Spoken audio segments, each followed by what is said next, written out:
Pisces, welcome Pisces to your Pisces December 2020 reading. It's fantastic to see the subscribers back again. My love and positive energy is always directed to you. By the way, if you would like to have a private clairvoyant reading with me, then just check out the information that's in the description box below, and you can see how easy it is for that to happen wherever you happen to be in the world. Now, I'm going to choose 5 cards, or more particularly, I think it is the case that 5 cards are going to choose me, and we shall see what they have to say for you. So let's get it underway, shall we? And here's number 1, which is the Healer of Cups. Probably pretty appropriate for you, I'd say, in the circumstances. Now there's the Chariot. By God, there's been lots of interesting things going on in your life. I say this. There's the One of Discs. It's all happening. Of course, it depends what they have to say to each other, the cards as well, and we shall find out in just a moment. There's the Ten of Swords. Well, that's there for a good reason, I would say. And it's probably, well, given the other cards that are, let me see what this card is here. Yes, the Teacher of Discs. That's there as a message for you, that Ten of Swords. It's not foretelling anything dramatic happening to you, but I think it wants you to bear something in mind. In any event, don't preempt the beautiful spiritual Pisces. Why don't you come and sit down, have a look at the imagery on these cards with me while I do the reading for you. Now, next month's reading will be published on Wednesday, the 9th of December at 2 p.m. US Eastern Time. Wow, I'm getting a real vibe around this for you. Let's have a look at it. Let's see what there is here. First up, this is called what? Birth into Form. Birth into Form, the One of Discs. Let me look at this painting. Well, the meaning of this One of Discs energy is clear. If you remember that discs represents the material world and 1 is the number of beginnings. The One of Discs is therefore, I think, about new beginnings in the tangible world of daily life for you. And the egg is a perfect symbol for it. The egg includes both the seed of the new form and the nourishment that supports its development. Now, just as is useful to have the clear awareness that allows you to watch a thought arise, it's useful to make ready a space in your life so that you can meet new relationships, new roles, new environments, new things, artifacts, or anything that comes into being on the physical plane. You can then examine how the new form fits within the space and determine whether it adds or detracts. Now, I think that this is talking about a new pattern in your life or the need to clear the space for one. It is a good time to give your house a good fall, spring, winter cleaning, if you like. No, the opposite, of course, in the southern hemisphere. And let go of things that you no longer need and take stock of current relationships and activities. Perhaps you are at the point of choosing a new living environment or a new way of earning money, a new routine or some other form. New beginnings are important, and your readiness sets the stage for them to thrive. Now, if you don't have a clear sense of what your manifestation wants, what the new manifestation that you want to arise, come into your life, then you could try the following visualization based on this painting, I think. Imagine, before you go to sleep at night, and stay awake while you go through the process, imagine a warm, dark space full of the energy of new possibilities. The space itself has a holding quality, and as you focus more carefully, a nest comes into view. In this nest is an egg with new life growing in it. Watch as this new life goes through its stages, eventually cracking open its shell and revealing itself. And then see what it is that is revealing. Sometimes I think, and because this energy is literally sitting in the center there, it may talk about your desire to get new things happening, I think. And in that case, I want you to remember this. There is nothing you cannot be, there is nothing you cannot do, there is nothing you cannot have. You are the most magnificent, the most remarkable, the most splendid being God has ever created. For who could reject such wondrous magnificence? But you do not know who you are, and you think you are a great deal less. You are your own rule maker, and you are the only one who can assess how you are doing. All you see in the world is your idea about it. Life will take off for you when you choose for it to. An idea becomes a thought becomes a word. Say it out loud, words have power, and they reverberate all throughout eternity. A word becomes an action, and if you are going to do it, then start. And having started, go all the way. Do it, do it, do it. Seize the opportunity that's in front of you now. Rejoice in it, and let no power on earth take it from you. I think this is also going to be a time of you going through a period of rejuvenation, regeneration, healing. In fact, looking at this card here, it says healing the inner child. How very apt for you, I think, at this time. And I notice it's got this 10 of Swords under it as well, so there's obviously important things I need to say in relation to this. Let's have a look at it.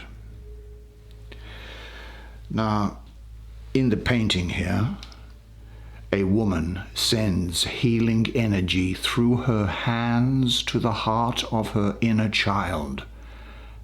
A spirit guides, assists from behind, sending energy through the woman's heart. A stream of light connects them all, reminding you that the child, adult, and spiritual self are all connected, all parts of you. I think this is representing healing in the emotional realms, which generally centers around healing the past. That's what I'm getting for you here. Now, since much of what needs to be healed resides in the wounded inner child, I think that it's probably appropriate that they call this healing the inner child. The inner child includes a reservoir of feelings that have not yet been worked through, as well as identifications with certain self-images. You'll understand that. But when you drain the swamp of repressed and congested feelings, what you're left with is an inner child who brings the gifts of wonder, joy, spontaneity, play, and increased creativity to your life. Much of the healing journey revolves around coming into relationship with that wounded child and reparenting her or him. Now, this will take an investment of time and energy.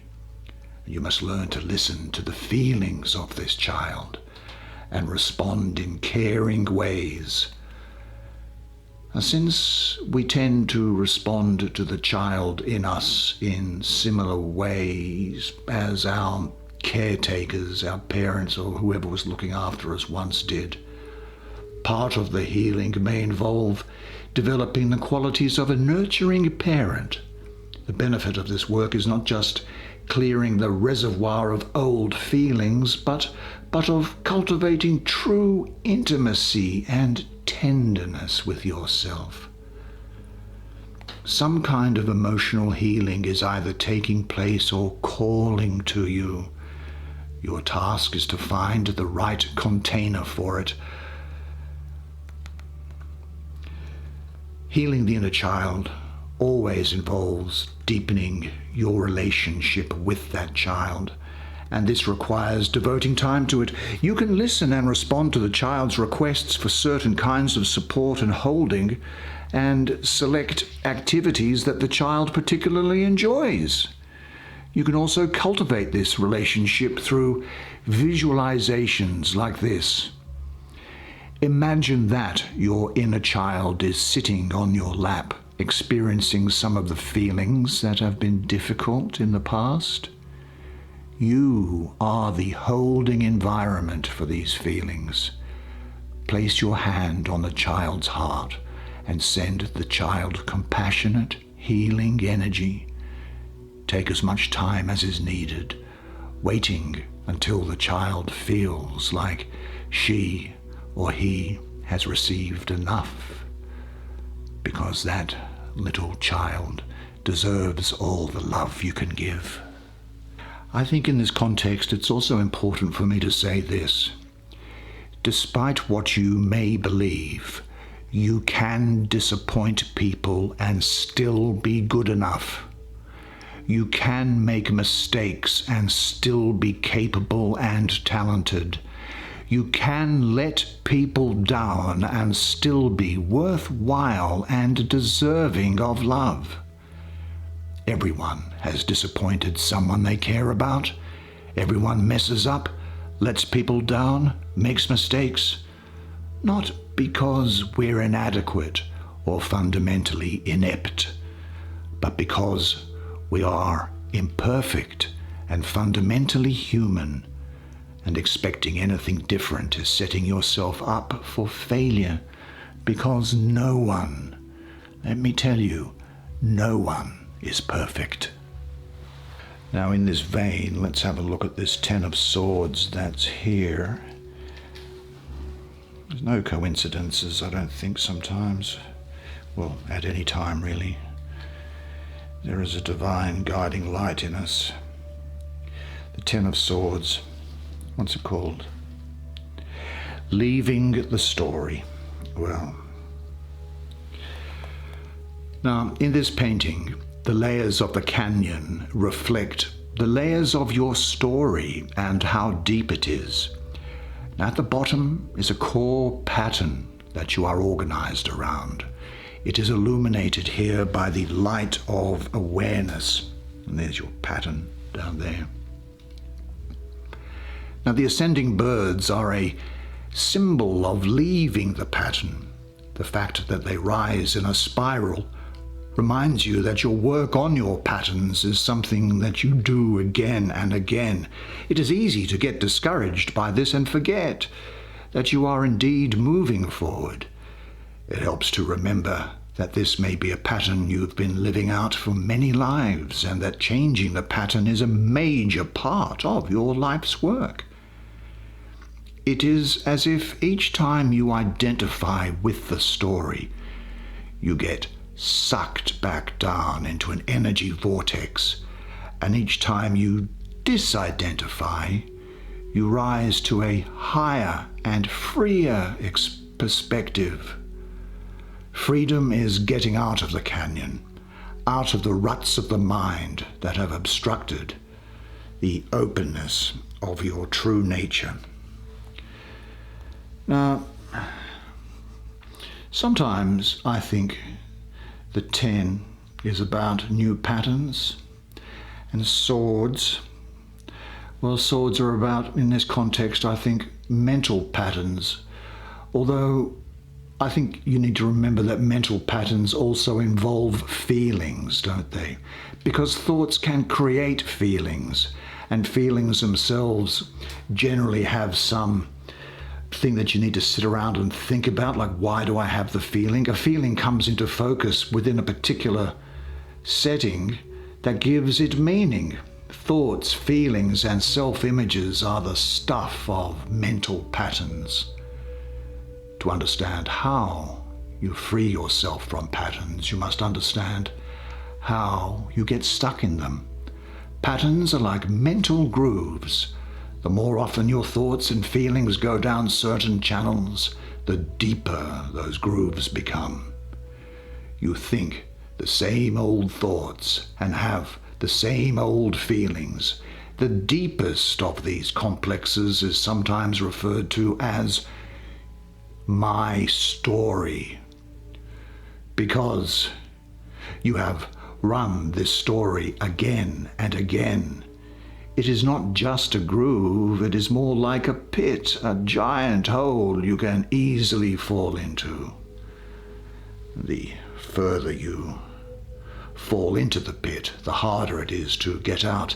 Being aware of when a particular sequence first starts allows you to automatically avoid falling into the pattern and to find other options. The pattern has ended when you no longer fall into the pit but negotiate your way around it.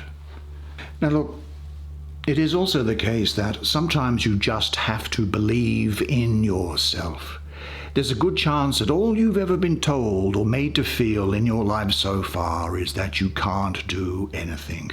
That every time you even dared to dream that your life could get better, you were shot down or laughed at, made to feel small, made to feel useless, made to feel like an idiot for even thinking you could be more. All of us, just as we thought something was in reach, have had massive shadow of doubt thrown over us. And sadly, normally by somebody that we're close to. It hurts. And then thought of the pain to get what you want gets your brain to avoid doing what is necessary to get what you want. This is something which has obviously been specifically asked of me to raise with you during this time. You are on the mend. You are a good person. You have plenty to offer. You are loved from several directions. You are magnificent. Let's have a look at this teacher of discs, and then I'll look at the chariot, because things are turning around. Let's have a look. What's this thing? It says, passionate play. I'm always up for a bit of passionate play. Let's have a look. Do you know, I think that this is really about showing up for others and also for showing up for yourself, right? It signifies learning to hear and follow your impulses in a sensual and passionate way. Well, I guess I'm looking at this cat here. There is no animal that probably represents sensuality more than the cat, whether you like them or not. Now on the card here, it looks like it's a feral cat. They're called feral cats where I come from, or wild cats, I suppose. Cats that have been let loose and just make their way through the world. Although you will recognize many of these same characteristics of this wild cat in your own house cat. Cats are good at taking space when they want it and making contact when they want it. Now these are the two poles of autonomy and intimacy, and coming to wholeness requires both. Autonomy, being alone, involves being able to listen to yourself and do what you want to do. It is about, let's pull this out a bit here. What was I saying? I've lost my train of thought. It is about, I've lost the train of thought. Well, look, I'll get back onto this. We see that there's a lot of Leo energy around here, and also Cancer energy around here as well, so I think that they're going to be important to you. This is about being full of your own energy and power and enjoying it. Now we can see this in Leo energy actually, which I do see here, because when people are expressive, creative, dynamic, well, Leos let themselves take the center stage and be flamboyant. Have you ever noticed that about a Leo person? Well, this kind of relates to the cat's capacity to go on the hunt, to chase after what it wants. And although I'm kind of talking about it as an autonomous energy, this doesn't mean isolation. In love play, it shows up as a frisky, passionate energy. Intimacy, the other element, is the ability to make contact and be close. When being intimate, you are not stopped by doubt or inhibition. And you see this when your cat wants to snuggle. House cats just plop their bodies down anywhere and essentially force you to pet them even if you're engaged in something else. They don't take no for an answer, but they do also give back. They give back by showing their pleasure, by being warm and available, by being present in every part of their bodies. So cats show both poles. They can purr and they can bite.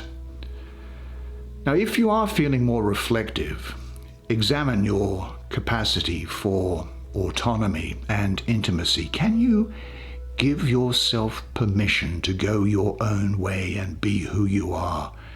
Can you let yourself be full of yourself? Not in a narcissistic way, but in terms of owning your own energy and capacities. How about making contact? Can you let your whole body become a vehicle for contact and pleasure? Can you be warm and available? Can you let your excitement and passion come through? I think that this energy is asking you to make more time for passionate play in your life. One way to get in touch with this energy is to imagine yourself as a wild cat, as in this picture. Sense the wet earth around you with all its rich smells. Notice the coolness or dampness of the air and how that feels on your body.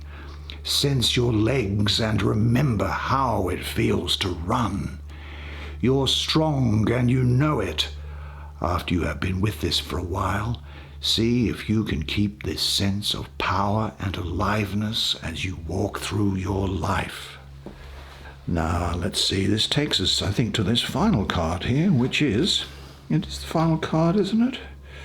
We did that. Let's have a look. A chariot. Wow, that's a great image. Very powerful woman image, that, isn't it? Very good.